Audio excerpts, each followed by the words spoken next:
बिहार में एनडीए की सरकार बन चुकी है, डबल इंजन की सरकार है, जिसमें मुखिया नीतीश कुमार हैं और उनके सहयोगी के तौर पर बीजेपी काम कर रही है। सबसे बड़ा सवाल जो सभी के मन में उठ रहा है कि बिहार में जो नई कैबिनेट बनेगी, नई मंत्रिमंडल बनेगी, उसमें कौन कौन चेहरा हो सकता है। ये अनुमान लगाया जा रहा है कि जनता दल यूनाइटेड की तरफ से वही चेहरे होंगे जो महागठबंधन में थे, यानी विजय चौधरी से लेकर संजय झा, मदन सहनी जो चेहरे रहे महागठबंधन में, वही लोग दोबारा मंत्री पद की शपथ लेंगे। बड़ा सवाल बीजेपी खेमे से है कि आखिरकार बीजेपी में क्या बदलाव किया जाएगा। जिस तरीके से दो युवा नेता और एग्रेसिव नेता विजय कुमार सिन्हा और सम्राट चौधरी को बनाया गया डेप्यूटी सीएम, उसके बाद इस बात पर कयास लगाया जा रहा है कि बिहार बीजेपी जो है वो मंत्रियों की जो सूची तैयार कर रही है उसमें बड़े बदलाव हो सकते हैं। कुछ नाम हमारे पास आए हैं, कुछ नाम जिन पर चर्चा चल रही है, काफी यंग हैं, एनर्जेटिक हैं, और कुछ ऐसे भी हैं जो अनुभवी हैं। यानी 50-50 का रेशियो रखा गया है, 1:1 का रेशियो रखा गया है, यानी एक अनुभवी नेता पर एक युवा नेता बीजेपी से फॉर्मूले पे काम कर रही है। और इसमें जातीय समीकरण को भी साधा गया है, पिछड़ा, अति पिछड़ा, दलित, मुस्लिम, राजपूत, ब्राह्मण, तमाम जो जातियां हैं, जो वर्ग है, जो क्लासिफिकेशन है, उसके अनुसार भी जो कैबिनेट तय होगा उसमें उसको प्राथमिकता दी जाएगी। अब देखिए बीजेपी के जो सूत्र हैं उनके द्वारा जो जानकारी मिली है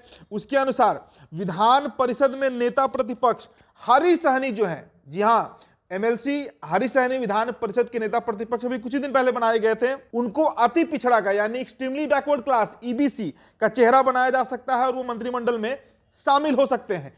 दलित चेहरा के तौर पर बसपा से जो नेता आए हैं जनक राम, जी हां, गोपालगंज से आते हैं, सांसद भी रहे हैं और पूर्व में मंत्री भी रहे हैं बिहार सरकार में।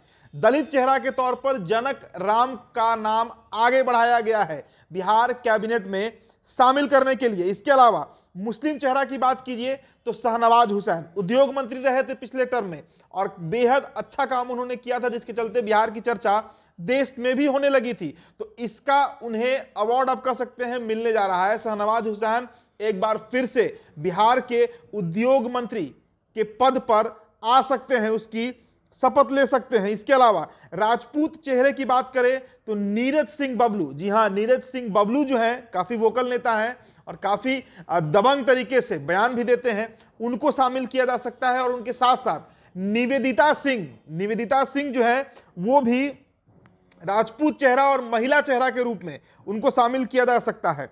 इसके अलावा ब्राह्मण चेहरा की बात करें तो आलोक रंजन झा और नीतीश मिश्रा, जी हां, जगन्नाथ मिश्रा के जो बेटे हैं नीतीश मिश्रा, उनको बिहार कैबिनेट में शामिल किया जा सकता है। तो आलोक रंजन झा और नीतीश मिश्रा का नाम आगे बढ़ाया गया है। इसके अलावा नितिन नवीन युवा है और कायस्थ जाति से आते हैं, तो कायस्थों का भी एक मंत्री बनने जा रहा है, वो नितिन नवीन है, युवा चेहरा के तौर पर भी उनको देखा जा रहा है।